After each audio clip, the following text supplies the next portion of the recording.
I'm James from Glasvegas. I'm Rab from Glasvegas. And I'm Jonna from Glasvegas. And I'm Paul from Glasvegas. And you're listening to the Capsule podcast on liveandlimbo.com. I'd rather be dead than be with you. I'd rather be dead than be with you. This is Capsule on liveandlimbo.com. My name is Sean Chin, and my co-host is Andreas Babiolakis. How's it going, man?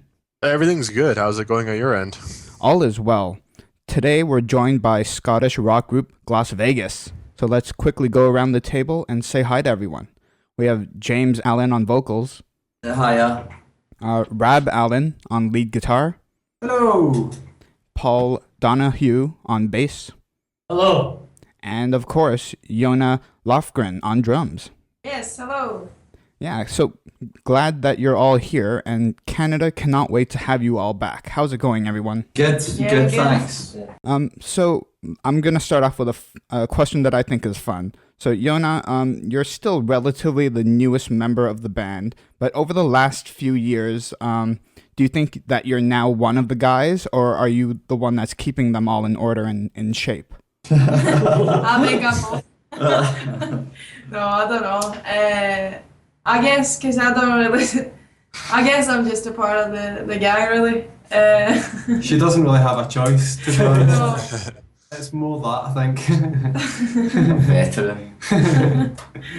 It's been way too long now for me to not be in the gang. Oh, that's good. Alan, what is a typical album writing process like for you? And do you have a set routine? So I am assuming you mean James Allan. James. Oh yeah, James, yes. I go by your last name. I'm proper like that. Like military. Mr. Addo, or Mr. Allan. Sorry, what was the question again? All right, what is the typical album process writing like for you? Starts. I think it starts with obviously a blank canvas, the unknown, and a lot of just hope, and you cross your fingers, and then you start to daydream quite a lot, and then when you break out of the daydream, and it's quite you break out of that hypnotic thing, then you're left with some songs. And as you get a few more songs together, the actual direction and the energy or the atmosphere that's, or the colours that are going to be on the record start to become a little bit clearer. And the more you think about it, then you get another song, and then the thing gets even more clearer. You get closer to the thing being a real physical vibration, not just a little idea inside your mind. Does that make sense? That makes a lot of sense. I like that answer, actually. It's not very typical. I like it. Thanks. Okay, so if having heard your answer, do you have any influences with the music that you make, and does it alter with each album with whatever's happening at the time? Like, did anything affect your latest release, like that was current, or are there any influences at all, or is it just these abstract ideas that come to you, as you were saying? I think that it's something that when I think about this album, the pictures that I get in my mind, or the memories that I've got from making it, or writing it rather, is there's a place in Glasgow. It's a long road, and it's a road that leads me to the practice room. Oh yeah. Where the band play, where we actually are now, and it's kind of in the city centre in Glasgow, and I think there's a road called Duke Street that leads to it, and walking on that road, I like to walk. I'm never really in a car, and I don't drive or anything like that, so I like to walk everywhere, and so I think walking to the studio to meet the band, or just to write music, I think that road holds a lot of my memories for writing the album, and like late at night, or 5 o'clock in the morning, or 6 o'clock in the morning, or 7 when it's starting to get light. I think that's when I'd write most of the album. That's pretty crazy, actually. I like that. So, you basically, a lot of artists try to harness these daydreams that just come out of nowhere. But for you, it's easy because you could easily just drive somewhere, but you'd rather just let your mind just go nuts, and then as soon as you hit the studio, you can pen all of those ideas down. I like that. It's Yeah, you need to watch. You don't get the ideas too early, or else Oh, yeah, you need sure. you need to run to the studio. So you don't That's good forget. exercise. Yeah, I think I need it. I need it really. So, Paul, since you guys are from Scotland, do you find that you guys hold a responsibility for representing your homeland when you come overseas, or do you keep your music and your heritage separate? I think we have to be responsible for Scotland, because no matter where we go in the world, there are always Scottish people there who have maybe moved to, for instance, Canada, who get really drunk and shout on stage that they're from, like, I'm from Edinburgh. And everyone looks at them and they're like, who is this person? And then they start thinking everyone is like that. So we have to be a little bit calmer. You have to set everybody in place. Off them. I know a few people like that, so I can understand that. The only saving grace is everyone in Scotland is like that. So playing in Glasgow is carnage. It's like Bellevue. Do you feel like playing in Canada is pretty much the same, or are there any differences? The crowds are always really good in Canada. I think there's normally quite a similar energy, I think, in the audience. I think was the first time we played, was that Vancouver the first time? I think Vancouver was the first gig, Richards and Richards. I think so, and I remember that being quite. Maybe I was quite surprised with the energy there, but I think it's quite a similar energy in Canada to what it is in Glasgow, Scotland. People apologize a lot in the mosh pits in Canada. Well, We're very polite people. never apologise in Glasgow. Sorry for bumping into you. Sorry. What would they do in a Glaswegian mosh pit then? I don't know. You should ask my mother. Is she around? Can I ask her? No, she's at home, but the thing is, sometimes I'll say to my mum, like, like, there's some seats at the side, or just, do you want to come on? Do you want to stand at the side of the stage? And she hates that, and she hates like when she's in like a separate part, that's a little bit more friendlier. She likes to just get in there with the crowd, Yeah, one time we found her on the top of another fan's shoulder. Oh wow. Going for the full experience. I like that. She's rocking it. Yeah, She was going crazy. Speaking of the experience, there seems to be some sort of a pattern where there's about 2 or 3 years in between albums. Is it safe to say that with these walks to the studio or elsewhere that you might be perhaps working on a new release? Yeah, I'm really hoping to. I've said to the band, I'm really hoping to have a record written within the next few months. I'm hoping to record it this summer, and I'm hoping to get it out this year, definitely.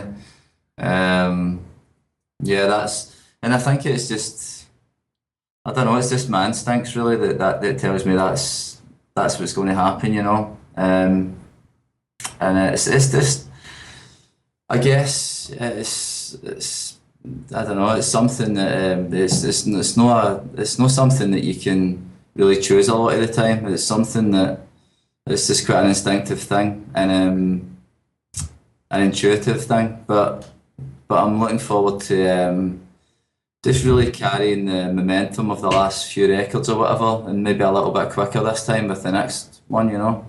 Oh, yeah, for sure. And you seem to be a very eternal kind of writer, as you were saying. These kinds of ideas come to you. So if something wasn't coming to you, if you were perhaps hitting a writer's block, would you feel pressure to release an album within the same kind of time frame you have been, or would you put everything on hold for a bit until these kinds of ideas and creativity would rush back to you?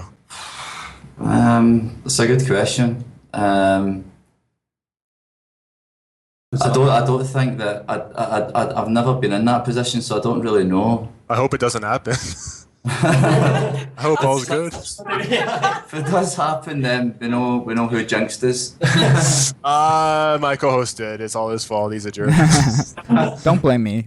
Okay, so we all know that we can't satisfy or please everyone. How do you guys deal with criticism? Criticism of Anything, your albums, your live performance, or just you in general? I think at first, I think, well, for me personally, at first, I think it can be quite strange when people give you compliments, and also it can be a little bit strange with if it's something negative. I think the compliments is just as hard to understand as what the criticism is. But then I guess as time goes on, I think that it changes because you understand that, right, there's some music that I don't maybe understand when I'm 13, 14, 15, and that I still don't understand. There's some music that I did not like then, which grew on me through time.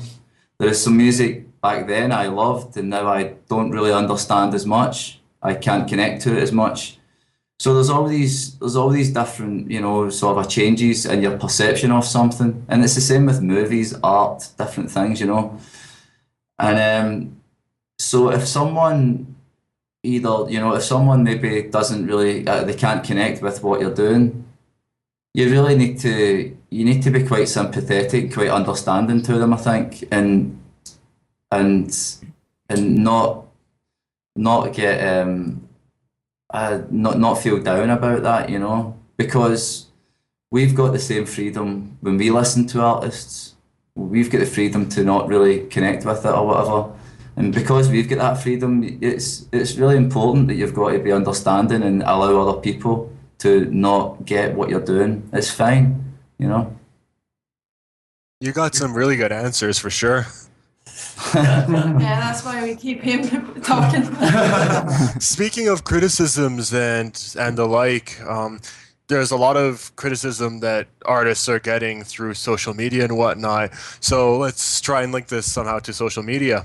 Now, having with websites like YouTube or Twitter and the like, an artist has some sort of a responsibility to cater to these sites to try and promote themselves. Do you think that hinders the way that you kind of send a message to fans through your actual music, or do you find them both as different outlets for different messages and conveyances? It's I think it can be quite. It depends really how you view yourself or what your sort of a personality is like. I've not got a Facebook or anything like that, and You're smart. and the thing is, it's hard enough for me.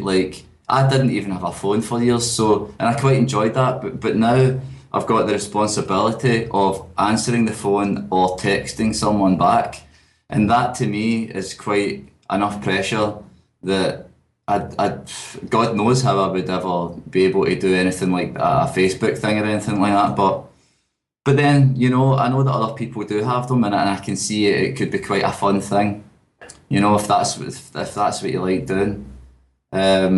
And I think there's probably different ways as well that you can use these sort of vehicles to to send out a little message. I mean, every once in a while, I'll perhaps get a piece of paper and I'll write some stuff on it, and I'll put the piece of paper on a little shelf next to some records or some little personal things to me. And every once in a while, and sometimes the general sort of a message in it is, just to show some people some appreciation. Some people have moved me, some people have been on tour and they've become quite close people to me, or I've met some mad characters, and sometimes maybe to send a little message out to some people who come to the shows, and I think it's partly just to make sure that they know that one, that I do appreciate them a lot, and two, to reassure myself that I'm not being too cold. Right. But I wouldn't say that. I wouldn't say that. You know, I mean, like there's some people who maybe do things all the time. We're not really. But we never. I don't think we ever really use the facility or the medium in that way. But I'm not saying that that's wrong. I think that there's different people's sort of ways and their personalities that they maybe like doing that kind of stuff all the time. But it's a little bit more, you know, infrequent for us to do that. I guess we always update it ourselves as well, and because we like lately we've been getting a lot of questions like people ask on the Facebook page, like, is it really you answering? Where we just like sign off with our names. It's like, yeah, well, it is me. How can I prove it? I mean, it's like, because people don't believe that it's us. It's like that we would probably hire someone, but it's like, I think it's really important that we try and keep just like a close or an open relationship to the fans, and For just sure. because the fans are so important to us, and we just need to look after that relationship, I guess. Good answers. Good answers. All right, so you guys have a show coming up in Toronto at the Virgin Mobile Mod Club on Saturday, February 22, 2014, and you have the ceremonies opening for you. Mm-hmm. Yeah, that should be fun. We're actually giving away a pair of tickets courtesy of the fine folks at Live Nation Ontario. So then all of our listeners can probably go onto our website and enter that contest. So where can all of our listeners find you guys online?